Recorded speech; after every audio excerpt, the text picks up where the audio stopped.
Et yo, c'est tout le monde, j'espère que vous allez bien. Aujourd'hui, on se retrouve pour un épisode de Coder. C'est facile. Aujourd'hui, nous allons voir le Collection Service. Eh bien, c'est parti.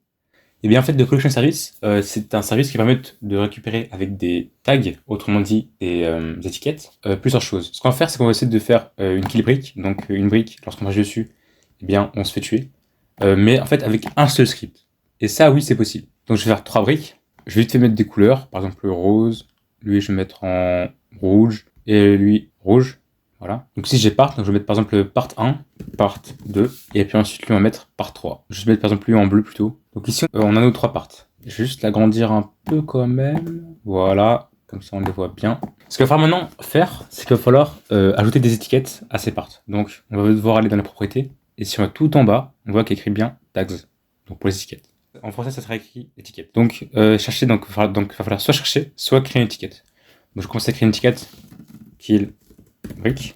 Voilà. Donc, comme ça, avec un B majuscule, un K majuscule et sans S, bricks. Donc, j'ai déjà commencé à créer. Donc, du coup, c'est mieux, je vais donner une autre chose et que j'ajoute tag, directement, je vais pouvoir le retrouver. Alors, j'ai déjà deux types de tags, mais ça, c'est personnel en fait, c'est grâce à mes plugins. Rope Master, ça sert en fait à faire des cordes et texte, des textes objets, c'est juste pour faire des textes 3D. Donc, du coup, j'ai ajouté encore une fois un tag à la dernière part, qui est bricks. Voilà. Du coup, si on a nos étiquettes, donc on sent bien en fait qu'ils sont liés. Ce qu'il va falloir maintenant faire, c'est que par script, il va falloir récupérer toutes les briques qui ont justement l'étiquette kill bricks. Donc, on ajoute un script. On va commencer d'abord à créer une variable pour le collection service. Donc, collection service égale game.getService collection service. Donc, on va créer une variable pour toutes les étiquettes qui contiennent kill bricks. Donc, local kill bricks égale du coup justement à collection service Du coup, on va récupérer, donc on va faire collection service .getTagged, donc récupérer en fait toutes les instances qui contiennent le tag là. Donc c'est une variable de string dans un texte. Notre tag s'appelle killbricks. Il faut créer exactement comme ça, comme on avait écrit. Donc killbricks, voilà, ici c'est fait. Donc dans cette variable là, j'ai toutes les instances qui ont l'étiquette killbricks. Donc c'est un peu une façon de faire une table aussi. Du coup, on aura des index et on aura bien les valeurs des index. Donc pour i,v, donc autrement dit pour chaque brique dans la paire de tables donc killbricks, donc tout, donc faire pour chaque brique justement. Donc underscore, ça sera plutôt le nombre d'index. Donc étant donné que là j'ai 3 briques, du coup ça va faire, donc pour une première ça va faire 1, puis ensuite 2, puis ensuite 3, par rapport en fait au nombre de briques que j'ai et au nombre de choses qui ont le tag killbricks. Et brique en fait ici ça sera du coup la valeur. Donc du coup je peux récupérer toutes les propriétés de briques ici. Donc dans la paire donc killbricks, donc pour chaque brique, ce qu'on va faire, c'est quoi faire brique. On va pouvoir faire quelque chose, c'est qu'on va pouvoir y vérifier, on va faire if brick.isPart. Alors, c'est condition, then, on ajoute n parce que c'est un bloc. Donc pourquoi ça j'ai fait une vérification du if, c'est juste pour comme ça je vais pouvoir récupérer plus tard, quand je vais faire brick pour quelque chose, je vais pouvoir en fait récupérer toutes les propriétés d'une part. .connect function. Si j'aurais pas fait la vérification de condition, ça aurait aussi marché. Mais je préfère le faire comme ça, je vais pouvoir bien ne pas faire de faute d'orthographe quand je vais créer par exemple TouchShed. Parce qu'il faut bien écrire TouchShed avec un T majuscule. Donc fonction n'est pas. Donc en paramètre, je vais mettre it, donc c'est la chose qui va toucher la part, on sait.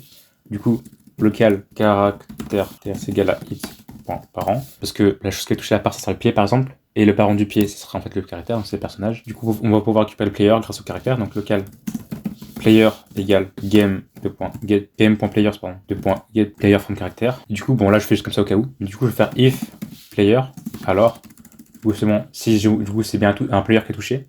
Parce que par exemple, ça peut être la base plate qui touche. La base plate, c'est ça là. Parce que, enfin, étant donné qu'ils se touchent entre eux là, du coup la base plate peut toucher.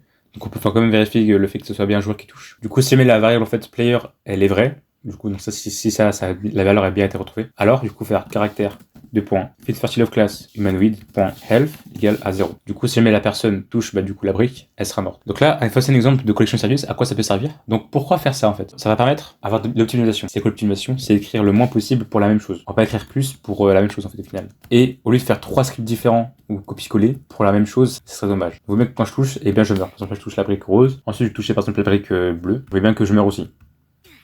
Voilà un peu un exemple de pourquoi on pourrait utiliser le collection service. Donc là, en fait, on a utilisé l'option getTagged. On peut faire aussi, par exemple, d'autres choses. On va pouvoir par exemple, enlever ça. Voilà. Donc on a getTagged. On peut aussi, par exemple, ajouter des tags dans des instances. Par exemple, j'ai enlevé ça et ça. La part 1 qui brique ici. Donc je sais qu'elle est déjà, donc je vais l'enlever. Donc cette part-là, en fait, elle a l'étiquette qui est prise. Donc je vais mettre de loin, assez loin. Je vais ajouter une autre part.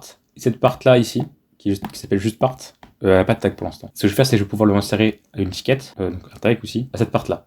Du coup, je vais commencer à créer une variable pour le part. Donc, local part égale workspace.part. Collection service de .add tag pour pouvoir ajouter un tag à une part. Donc à quoi est-ce que je vais ajouter le tag? Ça sera du coup à part, et virgule, quel type de tag? Donc ça sera du coup kill bricks, c'est bien comme c'est écrit. Du coup ensuite je vais pouvoir faire par exemple part de points. Et je pourrai donc ensuite je vais vérifier que collection service de points hashtag, donc par exemple hashtag, donc du coup ça sera plutôt pour une collection. Donc est-ce que du coup, enfin donc à quoi je vais vérifier si l'instance est l'étiquette ou pas, à la part, virgule, qui est type d'étiquette, kill bricks. Donc du coup ça sera plutôt pour une condition, donc if, là, alors ici end, et du coup on va faire print lol. Donc du coup si part a bien l'étiquette kill bricks, alors ça print lol. Vous allez voir que ça print directement lol. Voilà. Donc là du coup j'ai fait une vérification ici. On peut aussi par exemple récupérer tous les tags que peut avoir une instance. Donc par exemple collection service de point get tags, donc ça récupérer tous les tags, voilà ici. Donc à quelle instance, par exemple part, je demandais de print bien tous les tags que contient part. Je vais lancer. Vous voyez bien que quand donc là ici du coup j'ai une table en fait. Et la première index du coup c'est killbricks. J'aurais pu par exemple en ajouter un autre dans part, j'aurais pu ajouter d'autres choses. Ou bien que je peux ajouter par exemple là. Du coup ici du coup j'aurais dans la table deux index.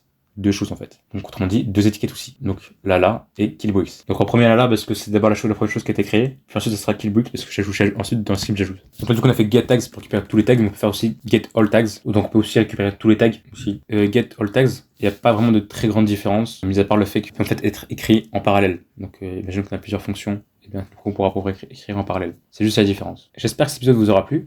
C'est une notion qui est extrêmement importante pour pouvoir éviter de faire vraiment trop ramer votre PC ou votre mobile pour rien. Si vous avez des questions, n'hésitez pas à les poser en commentaire ou alors dans le serveur Discord. Le lien est dans la description. Et puis sinon, je vous dis à très vite pour une nouvelle vidéo. À la prochaine!